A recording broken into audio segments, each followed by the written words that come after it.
Donc, je remercie le pasteur principal qui me donne l'opportunité d'être avec vous ce matin pour parler de la part du Seigneur. Merci aussi au pasteur C, merci à tous les responsables. Ça fait un moment que je n'ai pas eu l'occasion de prêcher ici et je suis tout content d'être avec vous. Content pour plusieurs raisons. L'autre raison aussi, il y a les mariés et c'est la première fois que je prêche à un mariage un dimanche. Sinon, souvent, c'est les samedis, etc. C'est la première fois et c'est un honneur, c'est un plaisir pour moi. Le son, maintenant, ça va derrière, parce que ma voix, elle est un peu petite, c'est une voix de femme. Des fois, quand les gens m'appellent, je dis bonjour, il dit bonjour madame. Je dis non, c'est pas madame, c'est monsieur. Je dis non, c'est pas madame. Il dit ah bon, excusez-moi. Je continue. Après, il dit madame. Je dis non, j'ai pas dit moi, c'est pas madame, c'est monsieur. Il dit ah pardon, excusez-moi. Bon, je suis habitué à ça. Le dimanche dernier, le pasteur C avait commencé par parler vous avez commencé une étude sur le livre d'Éphésiens. Et l'élément important du livre d'Éphésiens, c'est l'unité. L'unité de manière générale. Ce que nous allons voir aujourd'hui, ça va aller aussi dans le sens de ce que donc le pasteur C avait fait la dernière fois.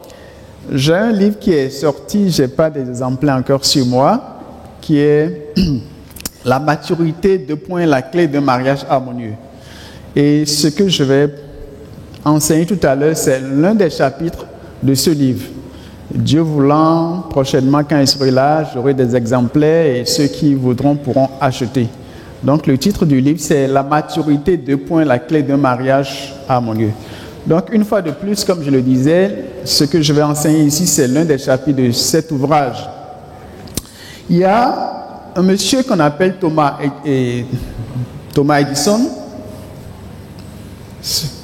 Faites avancer. Suivez un peu, s'il vous plaît. Suivez. Continuez, s'il vous plaît. Donc, Thomas Edison est né le 11 février et il est mort le 18 octobre 1931. Thomas Edison est celui-là qui a inventé la lumière. Si aujourd'hui, à la lumière, nous avons les ampoules, c'est grâce à lui. Il est un très grand inventeur. Mais qu'est-ce qui caractérise la vie de Thomas Edison ?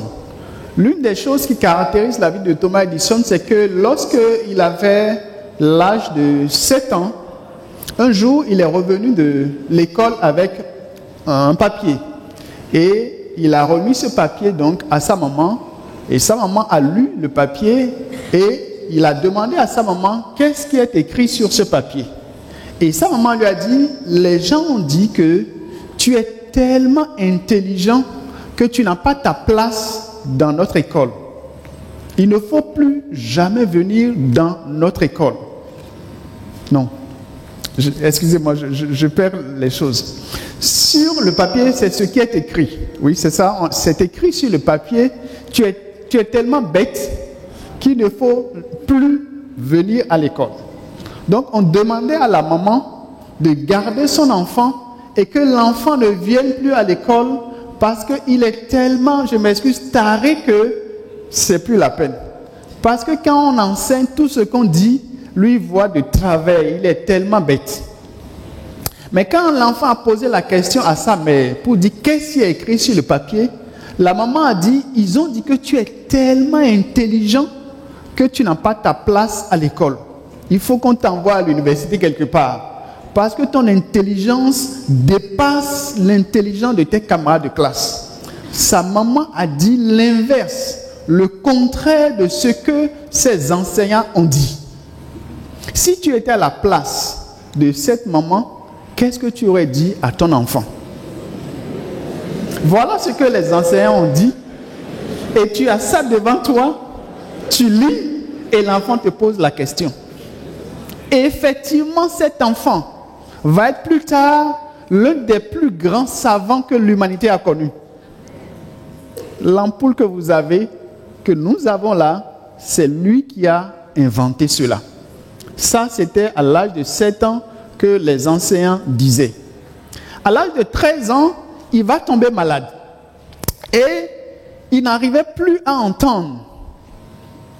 Et alors, au lieu de se lamenter, Thomas Edison a dit, quelle belle occasion. Au lieu d'aller jouer, m'amuser ici et là, je n'entends plus. Je vais me concentrer désormais sur la lecture de mes livres préférés. Et au lieu de pleurer, il s'est concentré davantage sur ses études et tout ça a fait de lui Thomas Edison qui a marqué l'histoire. Et aujourd'hui, l'appareil de son que nous utilisons, c'est lui qui est l'inventeur, celui-là qui n'avait pas les oreilles, qu'il avait perdu la capacité de ses oreilles à près de 90%. Vous voyez toutes les difficultés que cet homme, ce monsieur, depuis son enfance, a été confronté, mais ça ne l'a pas empêché d'être l'un des plus grands savants. Au point où, quand il est décédé en 18 octobre 1931 aux États-Unis, on a fait 1 minute d'obscurité dans tous les États-Unis pour rendre hommage à cet homme. Quand j'ai lu son histoire, ça m'a beaucoup marqué. À mon âge, si je suis confronté aux difficultés, comment je vais réagir? Et le thème du message, c'est, au fait, ce n'est pas les épreuves le problème, mais c'est notre attitude face à l'épreuve qui est la chose la plus importante. Ce n'est pas l'épreuve qui est le problème, c'est notre attitude face à l'épreuve qui est la chose la plus importante. Il y a 2 attitudes possibles. Il y a la mauvaise attitude dont je vais parler et il y a la bonne attitude. Et nous allons terminer par la conclusion. Quand nous prenons un couple, puisque nous sommes à un mariage, il n'y a pas de couple qui, à un moment donné, n'est pas confronté à des difficultés.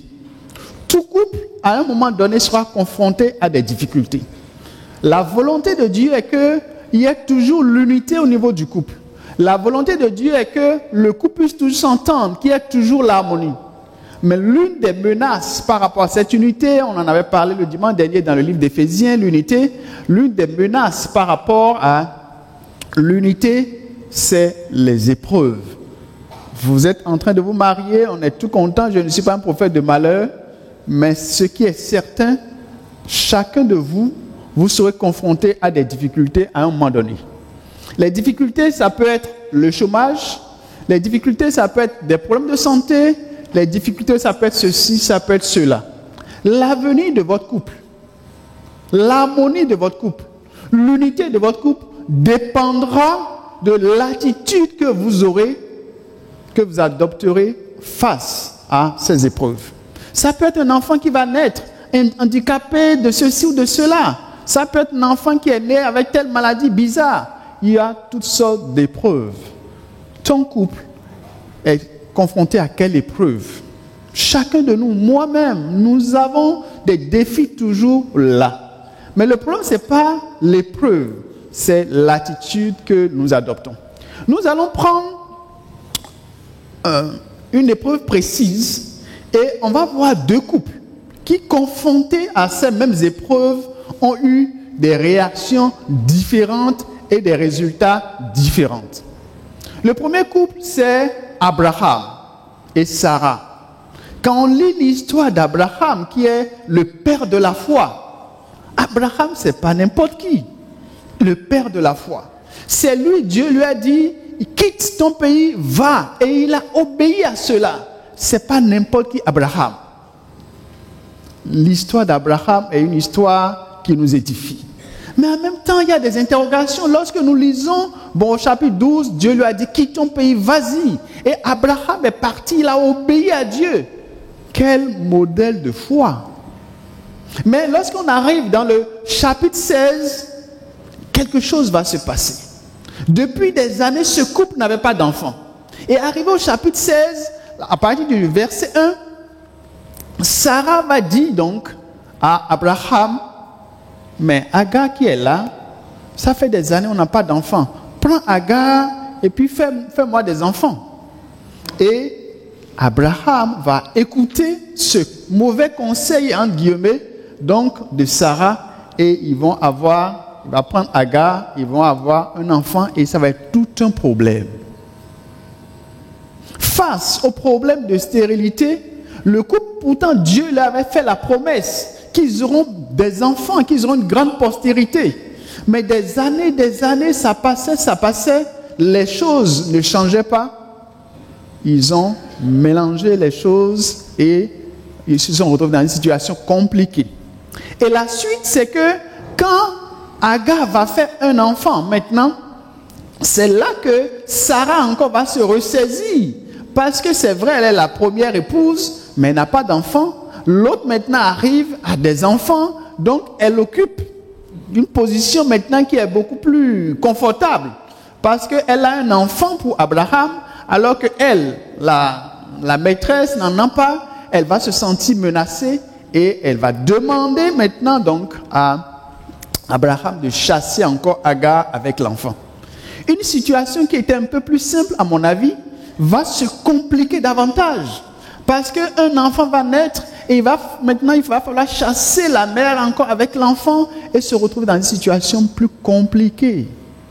Et la leçon que je tire est que lorsque nous sommes devant l'épreuve, et surtout lorsque ça dure, quand on ne fait pas attention, on prend des décisions qui compliquent davantage la situation. Lorsque les épreuves sont là, et ça dure, lorsqu'on ne fait pas attention, on prend des décisions et on se retrouve dans une situation encore beaucoup plus compliquée. On s'enfonce davantage, malheureusement. Mais pourquoi on est arrivé à cela? En partie, c'est dû au découragement. Les années passent. J'ai plus de 80 et quelques. J'ai ceci, j'ai cela. Et on se compare à ses amis.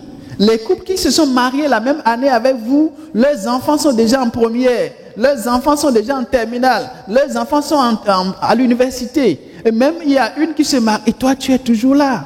Donc quand tu regardes, tu dis, aïe, c'est pas le même Dieu qu'on va adorer au temple de la Providence les dimanches là. Et même quand on dit engagement, lui ne prend même pas d'engagement, moi je prends engagement. Et malgré ça, rien ne bouge. Donc quand tu te compares aux autres, tu vois, tu te dis, même si aujourd'hui, j'ai un enfant, quand est-ce que cet enfant va grandir? Et etc. Plein de pensées noires te passent dans la tête. Parce que tu te compares aux autres. Mais tous on a fait la jeunesse, tous on a fait ceci, tous on a fait. Qu'est-ce qui se passe? Et le découragement te pousse à dire, mais écoutons, il y a un autre chemin là. Et tu prends. Tous on est à un moment donné confrontés à ces réalités. Le découragement arrive. Et c'est là, et puis Abraham, quelque part déjà, la chose passait déjà dans sa tête. Mais Agar aussi n'est pas mal. Hein? Et puis la coutume est quand même là. Mais il n'avait pas le courage de dire à Sarah. De peur que Sarah peut-être le crie. De peur que vous les hommes là. Donc il était là, dans son coin. Donc quand Sarah est venue lui dire, bon écoute, et si on faisait jumpy, il a dit, moi-même c'est ce que j'attendais. C'est pas que je n'avais pas le courage de te dire. Sinon, c'est une idée qui me traversait aussi la tête. C'est pas mauvais cette idée-là. C'est pour ça que je t'ai épousé. Les bonnes idées viennent de toi. Tu sais me sauver des situations. Non, ça c'est un bon conseil. On va vite l'appliquer. Malheureusement, en réalité, ce n'était pas un bon conseil. Mais c'est le découragement qui, quelque part, des années, quand je prends la femme, quand chaque fois les menstruations arrivent, elle est découragée. Encore les menstruations. Et quand on arrive le mois de juin, ça veut dire que cette année, vous n'aurez pas d'enfant. Même si je tombe enceinte maintenant, ça veut dire l'année prochaine. Et donc, elle est là, tu arrives des fois du travail, elle est toute triste, qu'est-ce qu'il y a, elle n'ose pas te dire, mais c'est un peu tout ça. Alors, qu'est-ce qu'on va faire? Et donc, le découragement nous pousse à prendre de mauvaises décisions et, comme je le disais, les choses se compliquent davantage. Un autre élément aussi, c'est l'impatience. Ça fait combien? Qu'est-ce qu'on n'a pas fait? On a jeûné, on a fait ceci, on a fait ça. Ça fait 2 ans, ça fait 3 ans, ça fait 4 ans. L'impatience devant les épreuves nous pousse aussi à prendre de mauvaises décisions. Et aucun de nous, moi-même je ne suis pas épargné. La seule chose, je dis, Seigneur, aide-moi. Abraham, on ne parle pas de n'importe qui ici, hein. On parle d'Abraham. On parle d'Abraham. Celui-là qui on a dit, quitte ta patrie. Et il a obéi promptement. Mais devant certaines difficultés, il y a difficultés. Mais devant certaines difficultés, regardez comment Abraham a perdu les pédales. Abraham et Sarah. Alors si nous voulons que notre couple aille de l'avant, si nous voulons qu'il y ait toujours l'unité, posons-nous la question, comment nous nous comportons devant les difficultés? Ça peut être un problème d'argent. Et subitement, on commence par se chamailler, s'insulter, parce que pourtant on riait avant. On sait que c'est la fin du mois, on doit payer le loyer, ceci, cela. Tout le monde est sur les nerfs. Les épreuves sont une grande menace pour le couple lorsqu'on ne sait pas adopter la bonne attitude. Il y a épreuve comme épreuve. L'épreuve, ça peut être ta femme qui est, je m'excuse, d'un mauvais caractère.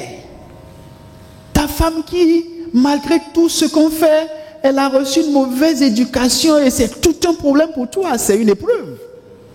L'épreuve, ça peut être un mari qui est un mauvais caractère. Quand il ouvre la bouche, je m'excuse, vraiment c'est des flèches qui sortent. C'est aussi une épreuve. L'épreuve, ça peut être, vous êtes marié, à 3 mois, 6 mois après, son allumette est tombée dans l'eau. Tu as 25 ans. Comment on va faire? Le monsieur, son allumette est tombée dans l'eau. Comment on va faire? C'est pas amusement, hein? Gaz, ça ne marche pas. On fait tout, ça ne peut pas marcher. Ça ne peut pas démarrer. Si au moins ça démarrait un peu, on peut pousser et puis jongler avec. Mais voilà, c'est tombé dans l'eau. Allumette, quand ça tombe dans l'eau là, il n'y a pas de solution. Comment tu vas faire? Il y a tout ça d'épreuves. Pourtant, les premiers jours, ça a démarré, pif, pif, pif. Après, l'allumette est tombée dans l'eau. Et tu as 25 ans. Tu es loin encore de la ménopause. Comment tu fais? Donc, il y a épreuve. Ce n'est pas les petits problèmes, on me dit épreuve. Donc, il y a épreuve. Tu reviens du travail, il dort seulement. On fait tout, il dort seulement. On a beau le secouer, il dort seulement. Tu prends seringue, tu le piques, il dort. Quelle est l'épreuve auquel vous êtes confrontés? Quelle que soit l'épreuve, ce n'est pas l'épreuve qui est le problème, c'est plutôt votre attitude. Et dans le cas d'Abraham, il a eu la mauvaise attitude avec tout ce que cela suppose. Et comme je le disais, lorsque vous avez la mauvaise attitude, les choses ne font que se compliquer. Nous allons voir un autre exemple. Et là, c'est le bon exemple où est la bonne attitude, qui est le cas d'Élisabeth et Zacharie. Élisabeth et Zacharie ont été confrontés aussi aux mêmes difficultés, problèmes d'enfantement. Jusqu'à leur vieillesse, Élisabeth et Zacharie n'avaient pas d'enfants comme Abraham et Sarah. La même situation, le même problème s'est posé. Mais à la différence, quand nous lisons Luc chapitre 1 à partir du verset 6, et puis tous les deux étaient des chrétiens bien engagés. Mais la Bible nous dit qu'ils étaient irréprochables devant Dieu. Malgré le fait qu'ils n'avaient pas d'enfants, contrairement à l'autre cas, ils sont restés irréprochables. Pourtant, c'est les mêmes réalités, ce sont les mêmes difficultés. Un couple, ils ont perdu, le monsieur a perdu son emploi, le couple s'est volatilisé. Un autre couple, le monsieur a perdu son emploi, mieux, ils se sont rapprochés l'un de l'autre. Vous allez voir deux couples. Il y a un couple peut-être qui gagne 100 000, qui n'arrive pas à se débrouiller, s'en sortir. Un autre couple gagne 100 000 francs, mais avec les 100 000 francs, ils arrivent à faire des réalisations. Tout dépend de comment vous abordez les choses ou gérez les choses. Donc, Élisabeth et Zacharie étaient confrontés aux mêmes difficultés que Abraham et Sarah. Mais à la différence, ils ont su faire les bons choix, les bonnes décisions, et la Bible, Dieu dit qu'ils sont restés irréprochables. Jusqu'à la vieillesse, ils sont restés irréprochables. Alors, j'espère, vous êtes d'accord avec moi, que ce n'est pas l'épreuve qui est le problème, c'est la manière dont nous gérons le problème qui est le problème. quelle est ton attitude en tant que couple ou en tant que personne devant les difficultés? C'est ça la chose. Nous voulons fuir les épreuves. Dieu n'a pas dit qu'en tant qu'enfant de Dieu, on n'aura pas des épreuves. On aura des épreuves.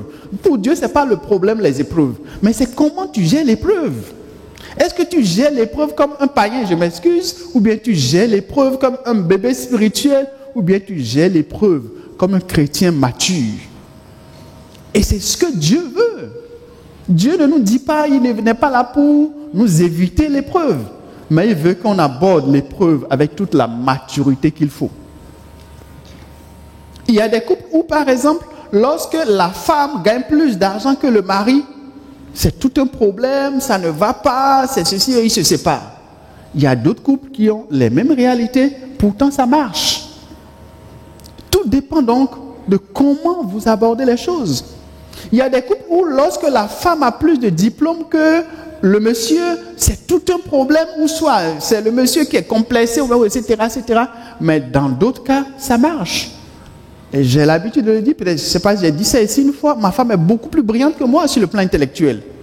Quand moi je vais à un examen, on prie pour que j'ai 10 sur 20. Et quand j'ai 10 sur 20, tout le monde est content, je passe en classe supérieure. Ça, c'est moi. Jusqu'à l'université comme ça. J'ai dit 10, ça va. Ça me suffit. Ma femme, quand elle compose, on ne demande pas est-ce qu'elle aura 10. Comment elle va étudier 9 mois et ne pas avoir 10 sur 20? Son souci ou bien la question, est-ce qu'elle aura 16 de moyenne? C'est ça, à partir de 14, c'est là où on prie. Sinon, jusqu'à 14, là, non, on n'a pas besoin. Est-ce qu'elle aura 16, elle aura 18 sur 20, est-ce qu'elle sera la première? Moi, je ne cherche pas, je serai le premier. Est-ce qu'on peut me pousser pour que je rentre? Tu vas en classe, moi si je vais, non? Ça suffit. Ça, c'était moi. Mais elle, c'est 16 sur 20, 16 sur 20, jusqu'à l'université. Et à l'époque, quand vous avez deux mentions, vous avez une bourse, vous allez faire le 3e cycle. Et c'est ainsi, elle allait faire son 3e cycle. Donc, elle et moi, là, il n'y a pas match. Il n'y a pas match. Mais dans d'autres couples, telle situation, c'est tout un problème, etc., etc. Donc, le problème, c'est la manière dont vous gérez les choses. Je prends ce couple. La femme, par la grâce de Dieu, elle a une situation financière assez... Bon, elle a de l'argent, elle prend vraiment les choses en main. Mais elle est très frileuse. Elle ne supporte pas donc le climatiseur. Donc, quand le mari veut mettre, il dit non, pardon, arrêtons. Ah, comme c'est toi qui payes les factures d'électricité, comme tu as plus d'argent que moi, c'est pour ça que tu fais ceci. Finalement, ils sont séparés. Il y a d'autres couples où la femme a plus d'argent que le mari parce que tu prends un professeur à l'université, agrégé, tout ça là, il n'a pas plus d'1,5 million. Tu prends une femme, par exemple, qui est magistrate, elle a moins de diplômes même que l'agrégé, mais elle aura plus d'argent, elle gagne plus d'argent que son mari. Donc, parce que par la grâce de Dieu, si elle est dans tel poste, elle est à l'ONU, si ou bien ceci, cela, elle peut gagner plus d'argent même que le mari qui a plus de diplômes. Mais comment on gère cette situation? Ça dépend de votre niveau de match, de votre attitude. Il y a des couples comme le couple dont je parlais. On éteint le climat. C'est comme tu payes la facture. Mais d'autres, dans la même situation, au contraire, l'homme a vu ça comme une bénédiction. Il encourage sa femme. Il est non, je suis fier de toi. Et ça n'a pas posé de problème. Alors, quelle est notre attitude? Pour revenir, Élisabeth et Zacharie étaient confrontés aux mêmes difficultés, mais ils ont eu la bonne attitude et ils sont restés toujours unis. Et Dieu a dit qu'ils étaient irréprochables. Quand les hommes disent que tu es irréprochable, c'est possible. Mais quand Dieu dit que tu es irréprochable, c'est que tu es vraiment irréprochable. Et Dieu dit que Élisabeth et Zacharie étaient irréprochables, malgré l'épreuve. Mais quand on prend Abraham et Sarah, Dieu ne pouvait pas dire qu'ils étaient irréprochables. Alors la question, comment donc nous gérons les épreuves? L'unité de votre couple dépendra de votre capacité à gérer les épreuves. Bien gérer, ça va vous rapprocher davantage l'un de l'autre. Alors la question, comment gérer donc? Bien gérer, c'est aimer Dieu sans condition. C'est extrêmement important. Apprendre à aimer Dieu sans condition. Que tu me bénis ou tu me bénis pas, oh, je suis avec toi. Comprendre que nous sommes de passage sur cette terre. Enfant, ceci, tout ça là, c'est bon, mais le plus important, c'est le royaume des cieux, c'est pouvoir, à la fin de notre séjour, aller au ciel. Que aujourd'hui tu sois milliardaire ou pas, c'est pas mauvais d'être milliardaire, etc. Mais le plus important, c'est nous sommes de passage et je dois aller au ciel. Et lorsqu'on a une certaine mentalité, une certaine philosophie de la vie, les choses vous glissent entre guillemets un peu plus. Parce que vous savez que le plus important pour vous, c'est le ciel. Il faut travailler par rapport à son développement, à ses caractères. De telle sorte que, parce que c'est à la bouche, c'est facile, mais avoir le caractère qu'il faut de manière à résister. Et j'ouvre une parenthèse pour dire, nos enfants, on les met verser, c'est bien. Mais il faut que la bonne éducation, c'est éduquer l'enfant de telle sorte que quel que soit le milieu dans lequel il va se retrouver, il soit toujours prêt à obéir à Dieu. Qu'est-ce que je veux dire par là? Quand l'enfant est par exemple ici, on est entre nous ici, la femme elle porte toujours jupe, ça va, tout. Quand elle s'assoit, elle prend foulard, elle couvre. Il n'y a pas d'agression, hein, non, là, ça c'est facile. Mais quand tu vas quitter ici, tu vas aller à l'université, il y a tout là-bas, hein. Il y en a qui portent jusqu'ici, il y en a qui portent ceci, cela. Or, tu n'étais pas habitué à l'agressivité. Tu étais habitué quelque part où on porte jupe jusqu'en bas. Et tu arrives maintenant et puis tu... S'il n'est pas préparé à s'adapter à toute situation, beaucoup de choses vont se passer. Et comme nous les hommes aussi, quand tu es ici, bon, quand la sœur vient, bonjour mon frère, bonjour. Mais quand tu arrives, tes collègues de service, c'est pas bonjour mon frère, hein. Elle est prête à t'embrasser partout. Et c'est ça, si tu n'es pas formé de manière à ce que, quelles que soient les situations, tu puisses être le même. Quand tu vas arriver et puis, on dirait que c'est pas mauvais ici, hein. Tu vas te retrouver dans des relations bizarres avec tes collègues de service. Donc, la vie chrétienne, ce n'est pas seulement lorsqu'on est entre nous ici, on se protège, mais on doit avoir une certaine capacité où, quel que soit le milieu où tu es, tu vis selon la parole de Dieu, tu obéis à cela.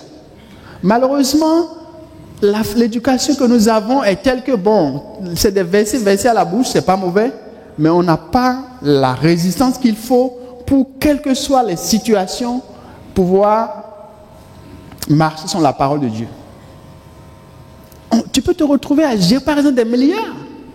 C'est toi qui dis 1000 francs. Non. Et il faut une force de caractère pour rester intègre malgré les milliards qui circulent devant toi. Et ce n'est pas évident. Et donc, nous devons développer notre caractère. Comprendre que nous sommes dans une jungle. Et nous devons, malgré cette jungle, obéir à Dieu, vivre selon. Et c'est ça là, l'objectif, avoir le caractère de Christ. Même Jésus à la croix, devant toutes ces difficultés, Jésus était resté Jésus. Il y avait des femmes aussi qui venaient, qui embrassaient Jésus. Il y en a qui venaient, prenaient leurs cheveux pour essuyer. Jésus c'est un être humain, mais il était Dieu. Et en toutes ces situations, la Bible dit que Jésus n'a pas péché.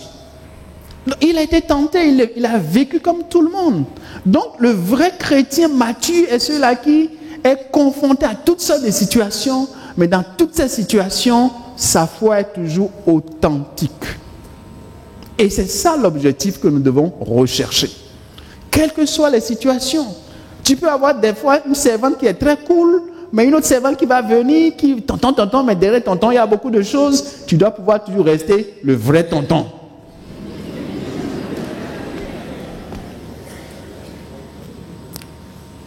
Oui, c'est des réalités.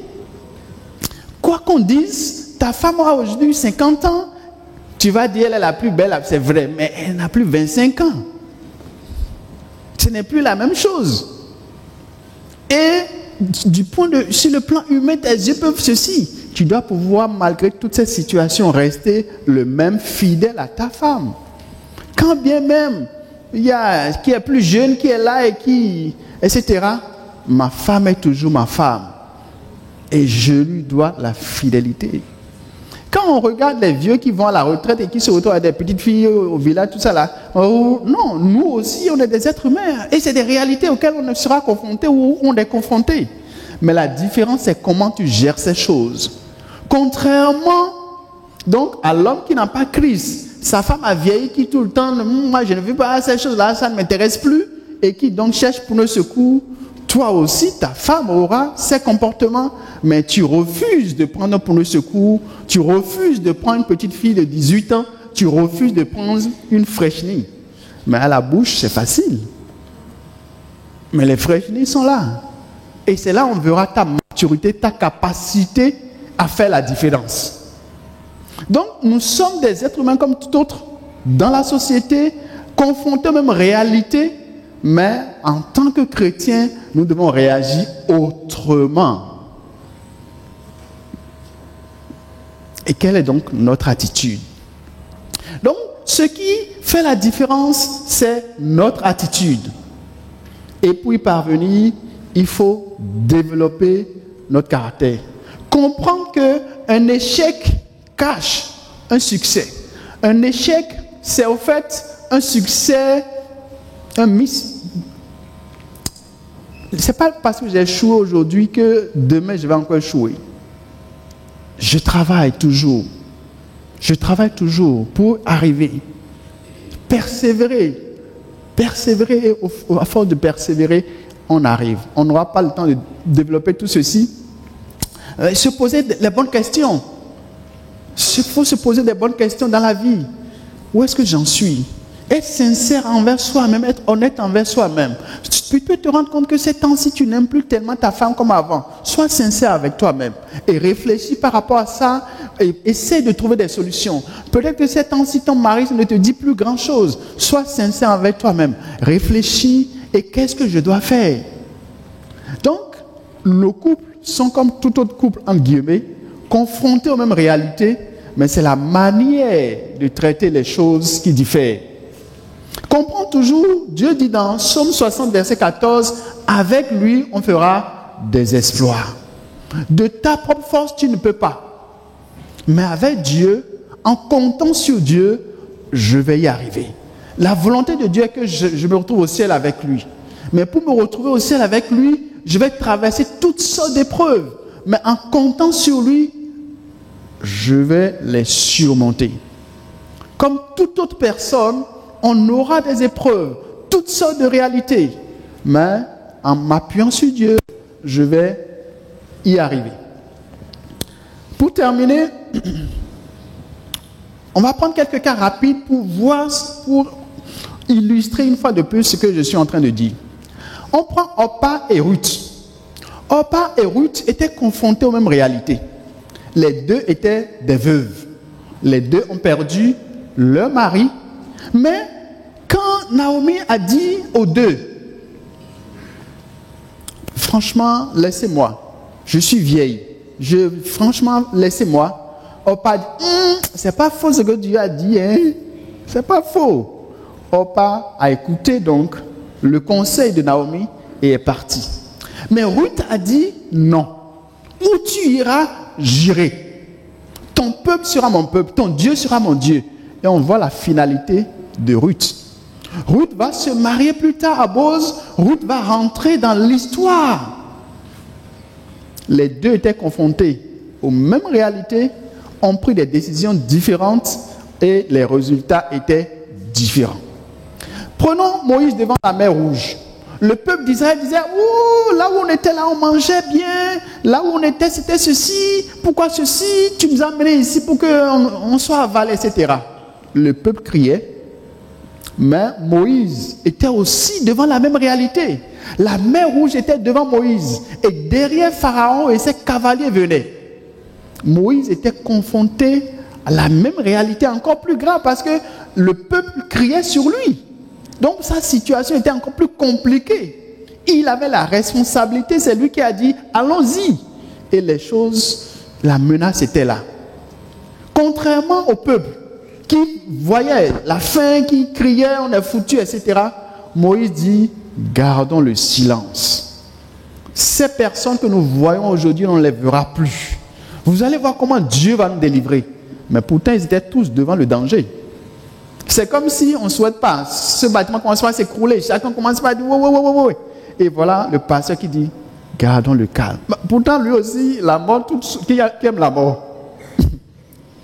Mais devant les mêmes difficultés, le leader ou celui qui est mature, il a une réaction différente. Et c'est ça qui fait la chose. David, devant Goliath, les grands frères étaient là, Goliath se promenait, menaçait, et puis bon, il n'y avait pas de match comme on disait. Quand David est venu, mais qui est celui-là? Ses grands frères, quitte là, toi, c'est pour vous. Il dit, laissez-moi, je vais aller. Ses grands frères qui avaient plus d'expérience, le roi Saül, personne n'osait affronter Goliath. Le peuple était devant cette situation. Il n'y avait personne. Ils vivaient dans la peur. Et Goliath les menaçait tous. Mais David n'a pas été effrayé par la peur. David n'avait pas eu peur de Goliath. Il a fait la différence. Pourtant, c'était les mêmes réalités. Ouais, bon. Donc, devant les réalités, les réactions diffèrent. Et le résultat qu'on a est toujours fonction de tes réactions, de tes décisions. Veux-tu réussir ta vie? Veux-tu réussir ton mariage? Tu auras des épreuves. J'aurai des épreuves. Mais tout dépendra de ma capacité, de ma manière d'aborder, de gérer l'épreuve. C'est toujours ça. Et chacun de nous doit être conscient. C'est pas non, malédiction de ma famille, tout ça. C'est comment tu abordes les choses. Il y aura toujours des situations. D'autres vont aller à droite avec les résultats, d'autres à gauche avec les résultats. Et ça, comme on dit en français, ça ne ment pas. Ça ne ment pas. C'est comme, on peut remettre prenons un cas simple. Il faut donner de l'argent à beaucoup de personnes ici. Mais il y en a qui n'ont pas pu faire quelque chose avec. Mais il y en a qui ont fructifié aujourd'hui, sont riches. Il y en a, on peut remettre 10 000 à chacun de nous ici. On revient un mois après, il y en a qui ont fait ça avec filmé avec. Il y en a qui ont fait ceci. On revient un mois après, d'autres disent, les 10 000 francs j'ai utilisé, maintenant j'ai 200 000. Tout dépend de comment tu gères les situations. Donc, pour revenir une fois encore par rapport au couple, c'est comment vous gérez. Et c'est pas parce que, par exemple, on a fait le mariage le dimanche que non, c'est pas béni. C'est pas parce que tu t'es marié avec des gens qui régularisaient la situation. Non, tout ça c'est la maturité. C'est pas parce qu'il n'y a pas eu beaucoup de personnes qui sont venues au mariage. C'est pas parce que non, tout ça, non, c'est pas ça. C'est comment le quotidien vous allez les gérer chaque fois quand il y aura telle ou telle situation. Et c'est ça qui fera de vous un couple stable, un couple harmonieux, un couple solide. Et la volonté de Dieu est que vous arrivez à être un couple solide, un couple harmonieux. Que Dieu nous aide et que quelles que soient les épreuves, on puisse toujours avoir la bonne attitude. Et si nous avons la bonne attitude, nous réussirons. Et c'est dans tous les domaines de notre vie. Et n'oubliez pas l'histoire de Thomas Edison. Et là encore, ce n'était pas des chrétiens. C'était nos chrétiens. L'enfant, on a dit, il est trop bête. Ce n'est pas la peine qu'il vienne à l'école. Mais cet enfant va être le plus intelligent, celui-là qui a fait plus d'inventions. Parce que sa mère a eu la bonne attitude. Sa mère a eu la bonne attitude. Donc, l'avenir de nos enfants dépend aussi de l'attitude que nous, en tant que parents, nous aurons devant les réactions, devant les situations. La mère a dit, mon enfant ne peut pas être le plus bête. C'est toi, tu as dit pour toi, Dieu n'a pas dit pour lui. Et mon enfant réussira. Elle a eu cette foi. Elle a dit le contraire à l'enfant. Et plus tard, donc, elle va mourir. Et l'enfant rangeait les affaires de sa mère. Et c'est là que l'enfant va voir la lettre. Ah, c'est la lettre que ma mère lisait. Et c'est là que l'enfant va lire le contenu et va comprendre qu'au fait, les instituteurs avaient dit à l'époque que j'étais le plus bête. Et c'est là qu'il va se rendre compte. Vous voyez? Sinon, il n'a jamais su. C'est après le décès de sa mère que, fouillant ses affaires, il va retrouver cette lettre. Alors, si l'instituteur disait de ton enfant qu'il est le plus bête, qu'est-ce que toi tu vas faire pour marquer la vie de ton enfant? Si tout le quartier dit que ton enfant est un drogué, ceci ou cela, il est patati patata, il y a ceci, il n'y a pas ceci, il n'y a pas cela, qu'est-ce que toi tu dis de ton enfant? Les gens disent ceci, de cela de ta femme, mais qu'est-ce que toi tu dis de ta femme? Les gens disent ceci ou cela de ton mari, qu'est-ce que toi, l'intéressé, tu dis de ton mari? Qu'il te soit fait selon ta foi. Que Dieu nous aide. Il y aura des épreuves. Je ne sais pas une prophétie de malheur. La vie, c'est les épreuves. Mais tout dépend de ta capacité à gérer de la bonne manière les épreuves. Que Dieu nous bénisse. On va prier. Seigneur, notre Dieu, notre Père, tu ne nous as pas appelés à une vie sans épreuve, à une vie sans difficulté.